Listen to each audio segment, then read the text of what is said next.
don't know what. Please welcome Rotimikeys. Thank you for having me. Well, his real name is actually Rotimi Akinfenwa. Yes, that's He's a songwriter, arranger, music director, sound engineer, sound designer, and consultant. And he studied, wait for it, accounting. Please, can you just connect the dots? What has accounting to do with songwriting? No, you see, accounting has precision. Okay, you have to be precise with the figures and everything. Yes, and that is why he precised on the keyboard. No. The musical notes have to be precise. Rotimi, kindly connect the dots for me. You can't convince her. Please. Songwriting, music director, sound engineer. Yes. Musician, accounting, producer. Yes. It's a case of what you're endowed with and then what you thought you were going to what you ordered versus what you got. Yeah, literally. So you were singing before you went to do accountancy? Well, I was producing. I was making music, not the singing part, but yes, I was already producing, making music. You were making music. It was supposed to be a hobby. It started out as a hobby. I mean, music had already had me from my childhood, so at first it felt like a hobby, a healthy hobby, until it started taking over everything. But then... So why didn't you just go ahead and just study something to do with music? I tried. I just didn't find the ones that I wanted to go to. Back then I didn't have access to go to the school I wanted to in America, so I just thought, you know what, you're already on your way to being an accountant, you might as well at least, collect degree. Collect something. Collect degree and give it to mommy and daddy. Pretty much. So when now I'm going my own way. Exactly. When you said to mom and dad, collect paper, I want to bye bye you. What did it? How were you even able to do this? Okay, so I was fortunate to not have all that struggle with them. Oh yeah. Well, it took them a while to understand, but funny enough, my mom told me the story that there was a day she came to my studio. So she was now just reminiscing. She said, there was a day you told me this was what you wanted to do, and I can't remember that. So I guess it was so entrenched in me that there was a day she was trying to tell me, oh, this thing is beginning to affect your education. And then I talk back to my mom. I don't understand how I did it. But I talked back and I said, no, leave me alone. This is what I want to do. And she said she kept quiet and walked away. Yeah? I'm like, I do not remember this because I would have expected maybe a backlash. But I mean, I guess I was so... Parents. I was so stereotyped, Well, I mean, they were not high on that with us. We had a few episodes of those growing up. I mean, it's normal, but they were not very high on that. But I think they'd just always seen that this thing has consumed this boy. Let's just... Yeah. Pretty much. Let us see how far he will take it. Exactly. Then when his fingers get burnt, then we will be here for him. Well, all she did was pray for me, really. I mean, I don't think she probably already knew it's what he's going to do. He's probably going to succeed at it. So you might as well just let him do it. Okay, now, I'm intrigued by the fact that you played a senior studio producer role at what my colleague here calls the University of Advertising. 7 years of my life, yes, I was there. So it was a bit of a story. I just finished school that I was hardly ever at. Where were you at when you were supposed to have been in school? I was always in studios. So I would go to school. Please, nobody should take this advice from me, but I would go to school to write exams and then leave after that. I would go to school, take notes from all my friends, read myself to stupor for like 2.5 weeks, write exams, and I'm out. So I was able to assimilate just by doing that. So I will go, they will always call me, there's one impromptu test, Baba, I know they come. There's one, but when it's time for exam, I know. I will go 2 weeks before, I will shut down go read myself to stupor, literally. Do the exam, leave. Sometimes, as at the day of the last exam, I have my bags packed. So that's how I did school. Did you pass? I did. I didn't fail, I did. I am a graduate, yes, but I mean, that was it. So After that, I was just at home. I just wanted to do my own. I had a small studio in my parents' house back then, and then this day I just get this call. Oh, I'm so from Inside Communications. Who be Inside?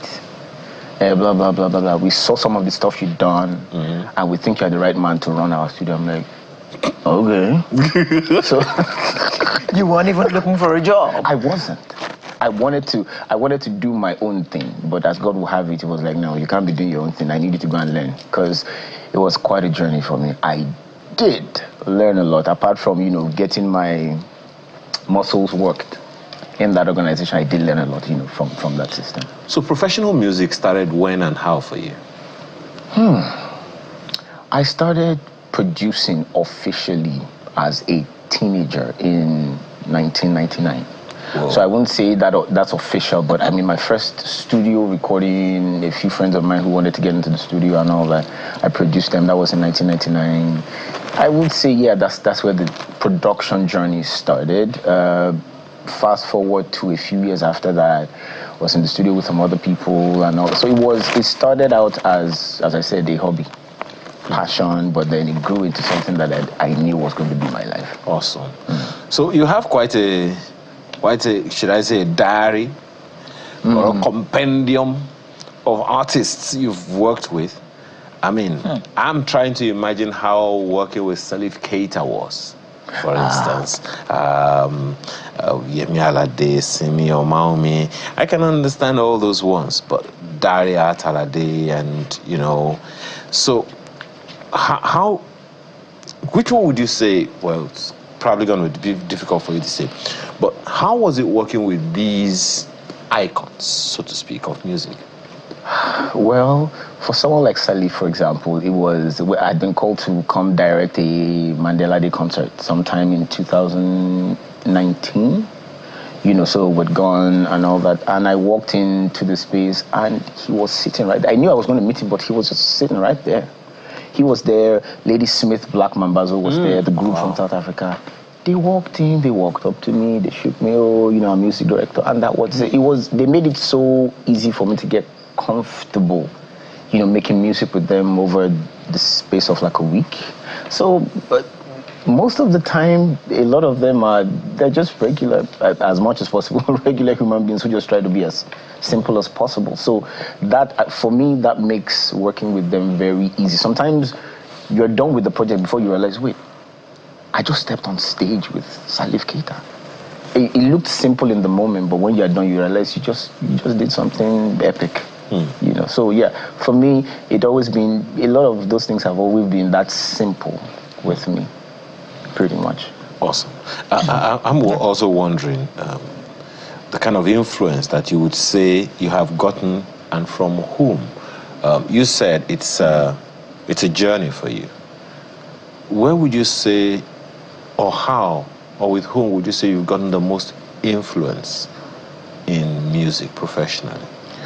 It's been, I have had to learn from people who have been far away from me, people I couldn't sit down with. So, we started before the days of online YouTube and all that. So all we could do was listen to records. So way back from Sonny Ade, from, my father's turntables and all that, I would sit down and wonder how these things were put together. How were people able to, I used to think then that, people were inside cassette players. I used to wonder how they were able to fit drums. As a child, I used to wonder how they were able to fit all that into a cassette player. I was intrigued. In fact, I remember there was a day I broke open a cassette. I wanted to see what was going on inside. Yeah, but all I saw was...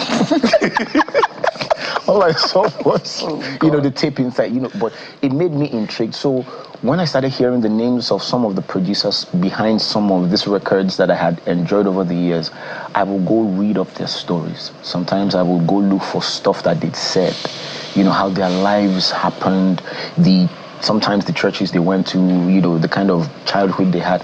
I was just intrigued by that. So most of the people I have learned from, I have not met them physically. Did you copy anything from them? No, I used them as tools to sort of, build what I had in me, pretty much. Okay.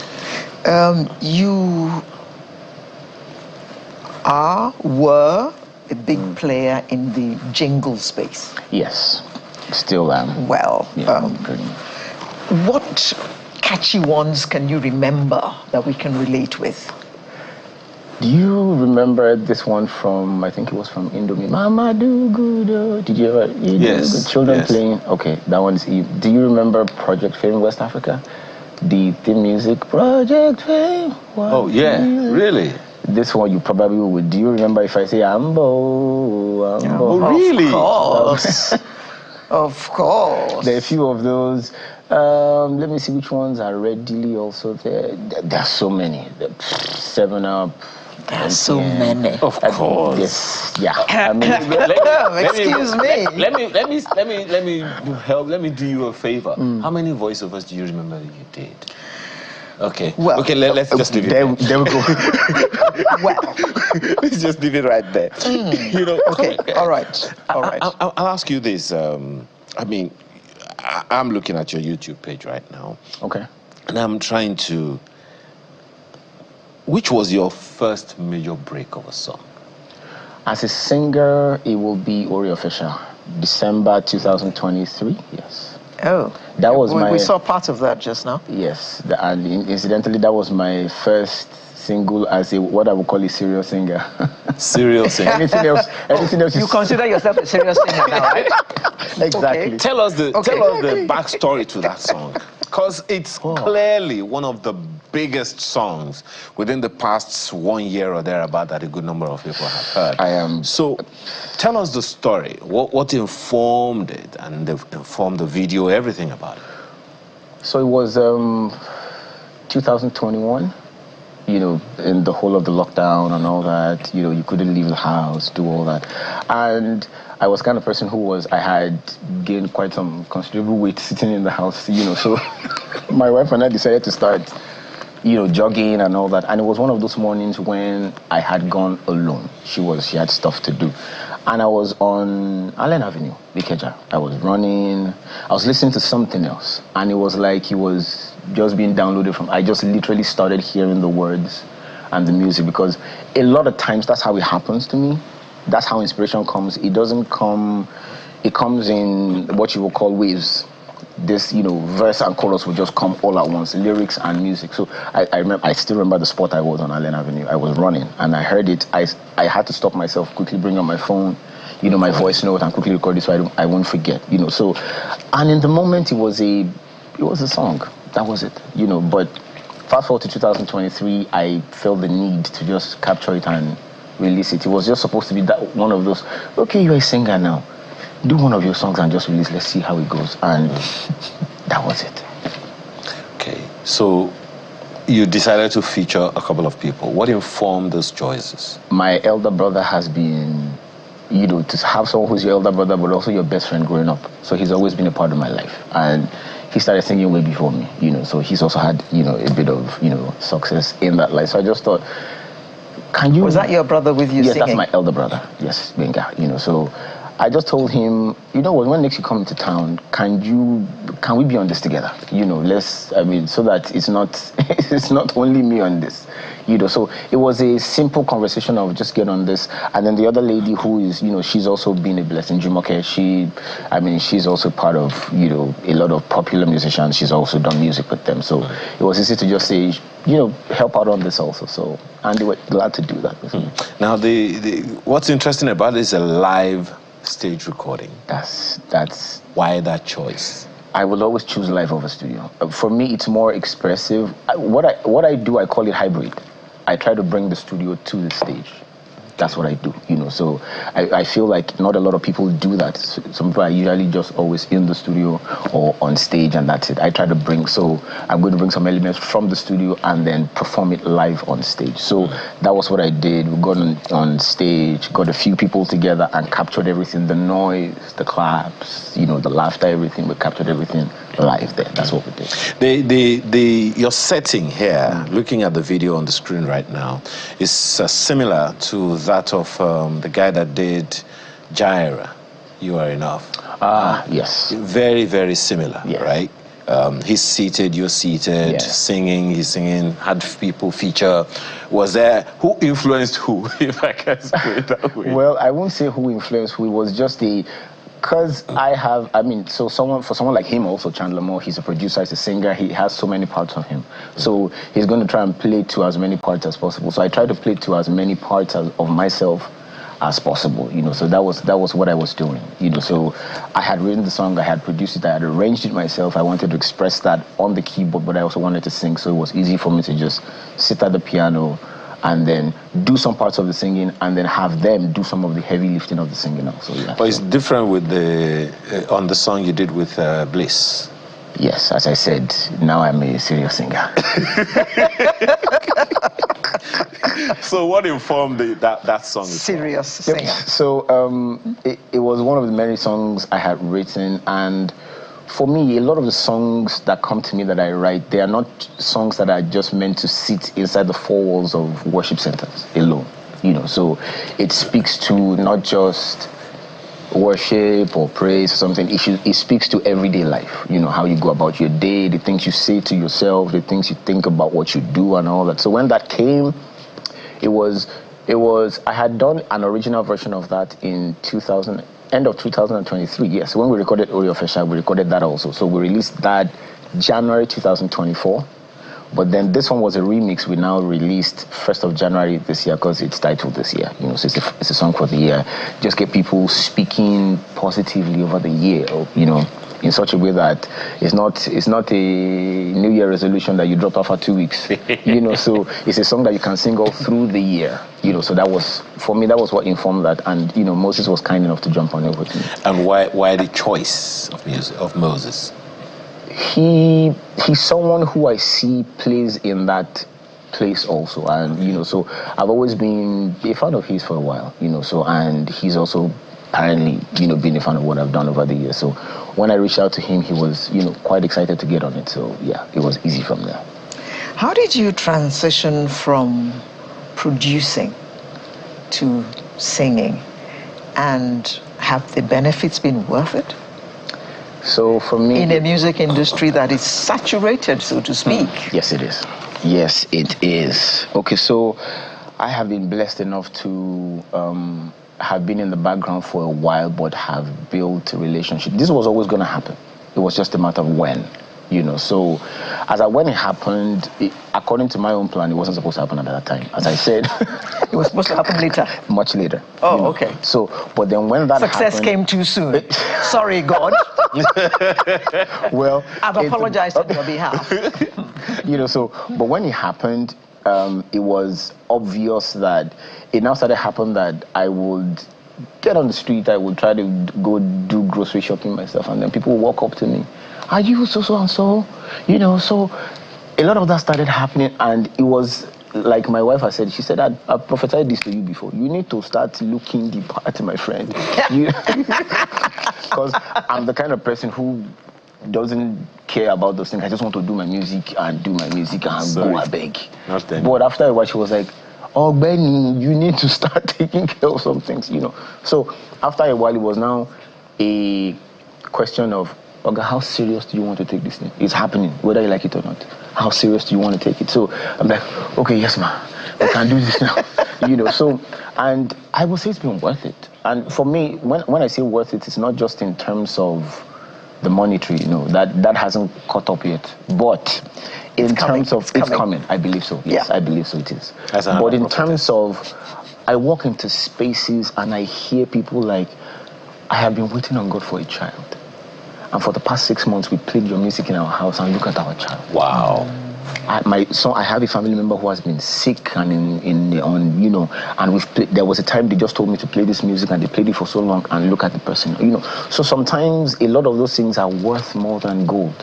In a way, that I am glad I obeyed this instruction when it came. And this is the satisfaction which you are now reaping. Yes. So many questions to ask you, I gotta be honest, but let me ask this. For those who just love music, because it's one thing to love music, another thing to appreciate it. Now, what makes a great song? The beats, the lyrics, the groove? No, I think those are tools. I think what makes a great song is the effect it leaves on you. There are songs that were done in bedroom studios without all the fancy equipment that are still in people's brains right now. I think that at the end of the day, it's about the effect it has on the listener over time. There are songs from the 70s that people still remember now. They don't have all the computers and all that. They had equipment back then, but it is what it is. So beyond the equipment, those are tools to cook the meal, as it were. But the taste is in what's that thing they say about food? Taste of the pudding. Yes. It's in the eating. Yes. I think that it's in the effect, in the lasting impression on the person. Okay. So the process for you is you conjure the lyrics or conjure the music? Most of the time, yeah, the song comes first. Okay. And then you determine, okay, this is the groove I'm going to put on it or put under it? Or... Sometimes it comes with the song. Oh, okay. And then sometimes, obviously, as a producer, when you sit down, you know what to put where and all that to make it, sound good, yes. Do you think some people overthink music? We all do. Oh. All of us do. Overthink it? Creatives are overthinkers. We creatives can be, and when I say overthinkers, it is both on the good and on the bad side, yes. I was going to ask you if it's a good thing or bad thing. It's both. It's one, it's not a, it's what you make of it. So for example, a creative is an overthinker. I remember that as at the day we were releasing Oria Official, for example, I did not like it. Don't like it.